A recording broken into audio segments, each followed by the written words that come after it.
আসসালামু আলাইকুম everyone, welcome back to my channel I by yummy foods. আজকে তৈরি করে দেখাবো সিম্পল কলিজা ভুনা।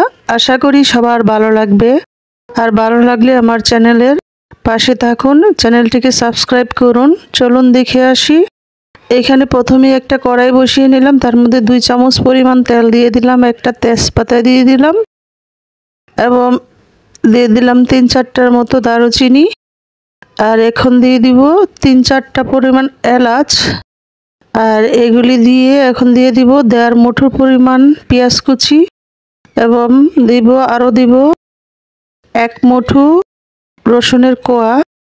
এগুলি তেলের সাথে নেড়ে চেড়ে নিব যতক্ষণ না পর্যন্ত এটা সফট হয়ে আসে, ততক্ষণ নেড়ে চেড়ে যাব। নেড়ে চেড়ে যখন দেখব কালারটা চেঞ্জ হয়ে আসছে, তখন আমি দিয়ে দিব স্বাদমতো লবণ।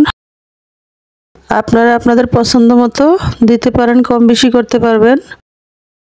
এখন আমি দিব 1/2 চামচের মতো আদা পেস্ট, 1/2 চামচ রসুন পেস্ট। এগুলি দিয়েও নেড়ে চেড়ে নিব। আর নেড়ে চেড়ে যখন পেঁয়াজ রসুনটা সফট হয়ে আসবে, একটু পানি দিয়ে নিব যাতে পুড়ে না যায়। এই তো একটু পানি দিয়ে দিলাম। এখন আর একটু কষিয়ে নিব নেড়ে চেড়ে। কষানো হয়ে গেলে এখন দিয়ে দিব 1/2 চামচের মতো হলুদের গুঁড়া, হাফ করে 1 চামচের মতো দিব মরিচের গুঁড়া। আর এখন দিয়ে দিব 1/2 চামচের মতো ধনিয়ার গুঁড়া।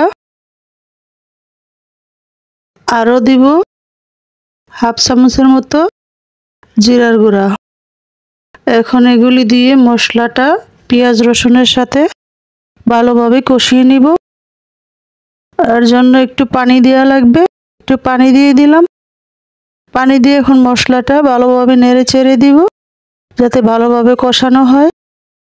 আর আমি সব সময় বলে থাকি, যত মশলা ভালোভাবে কষানো হবে তরকারির টেস্ট ততই ভালো আসবে। এই জন্য মশলাটা ভালোভাবে কষাতে হবে।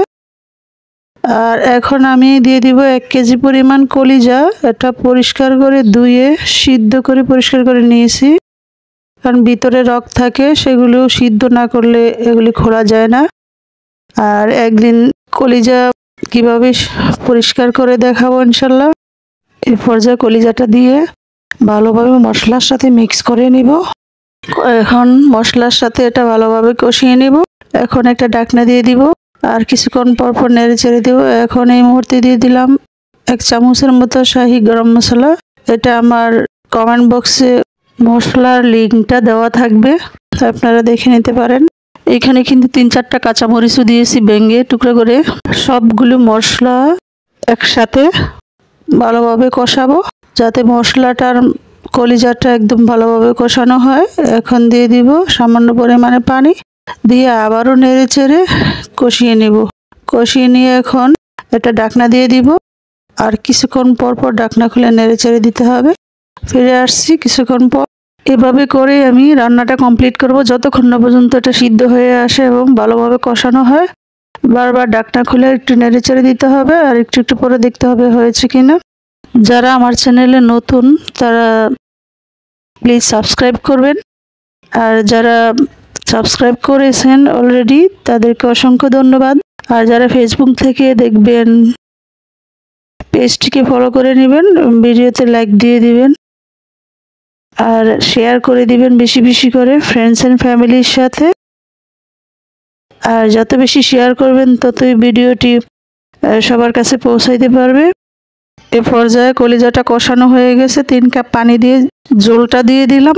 আর এই ঝোলটা যখন টেনে আসবে তখন আমি মশলাগুলো বেছে ফেলে দিব, যেগুলো গোটা মশলা যতটুকু ফ্লেভার বের হওয়ার সেগুলো হয়ে গেছে, এই জন্য তুলে ফেলে দিব। আর এখন যখন মাখা মাখা হয়ে আসবে তখন আমি এটা তুলে নিব। এই তো দেখুন আমার তরকারিটা এ পর্যায়ে কেউ চাইলে যে পরিমাণ ঝোল খাবেন সে পরিমাণ রাখতে পারেন। কেউ আছে শুকনো শুকনো পছন্দ, আবার কারো মাখা মাখা পছন্দ, কারোর একটু ঝোল পছন্দ। এই জন্য যে যেরকম খাবেন সেই রকম করে উঠিয়ে নেবেন। আমার তরকারিটা দেখুন মাখা মাখা হয়ে আসছে। এখন আমি একটা তুলে নিব সার্ভিং ডিশে। দেখুন মাশাআল্লাহ কতটা সুন্দর হয়েছে, আর খেতে কিন্তু অসাধারণ। আপনারা ট্রাই করতে পারেন। আর রেসিপি ভালো লাগলে লাইক কমেন্ট শেয়ার করে সাবস্ক্রাইব করতে ভুলবেন না। আবারও দেখা হয়ে যাবে নতুন কোনো ভিডিওতে। ততক্ষণে সবাই সুস্থ থাকবেন, নিরাপদে থাকবেন। আর এতক্ষণ আমার সঙ্গে থাকার জন্য অসংখ্য ধন্যবাদ। কে কোথা থেকে ভিডিওটি দেখতেছেন কমেন্টস করুন, আর কমেন্টস করে জানাবেন কোন কোন রেসিপি ভালো লাগে। আল্লাহ হাফেজ। Thanks for watching.